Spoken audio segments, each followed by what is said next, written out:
real estate market has always been a resilient one. Like during the COVID, we saw that other industries were shutting down and they were crying nothing is happening. But in real estate, it was the opposite. In fact, that was when people were looking to buy houses. That was the time we made most of the sales, because it's like everybody was like, before this COVID kills me, I must hold my own property. So people were buying property in mass. It was a seller's market at that time. During the pandemic, it was a seller's market.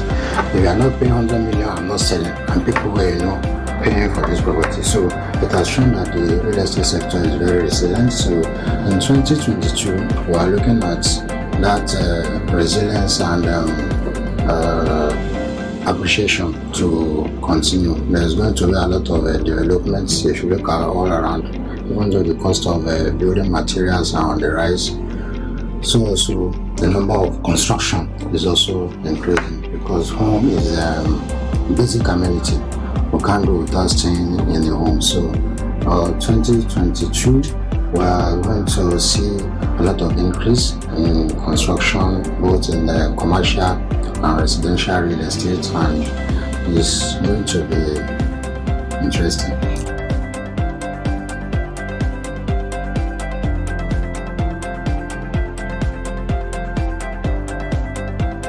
That's a very good question, and it has helped. Real estate sector has helped a lot of people. Like, for instance, starting from myself, I have a background in petroleum engineering. So looking at the economy, the way things are, I found myself into real estate marketing, and from there, because of focus, kept pushing.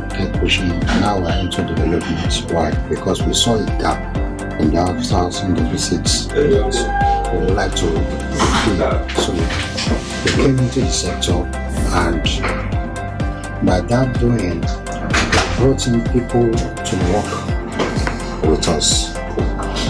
In the office, you can see like 10, 15 people. We have other people working offline. So you can see from a single person, we have created a firm that is employing about 20 people.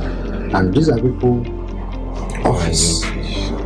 If you go to sites, we have architects, we have vendors, suppliers, and so the real estate sector is one that creates a lot of employment for a lot of people. So by just this singular company, Eystone development, directly or indirectly, we have more than 100 people that have gotten employed. So real estate creates massive employment.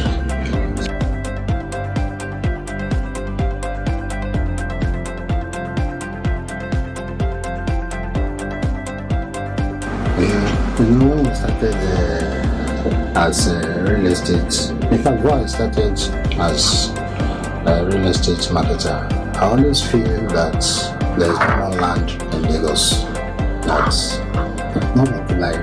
I used to stay on the mainland, so when I got to the island, and they said there's somewhere in the Bedudeki, and we see massive land, or when we go for inspection, we see large expanse of land. We're like, what? All these places still exist. So there's still a lot of lands around that we're just waiting upon the government to do the right thing by releasing title to those places, so that those places will develop.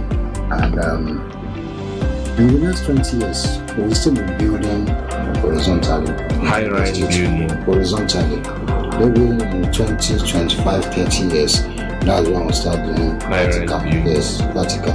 There's lack of space that people but when I say in this houses, this is adjustment to the houses, you can count the number of high rises. So there are few. Yeah, there are few. Why? Because there's still enough space.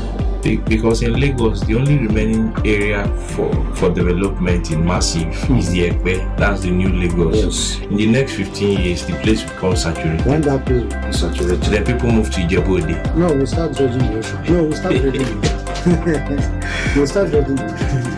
You can see people that have courage, like the Eco Atlantic project.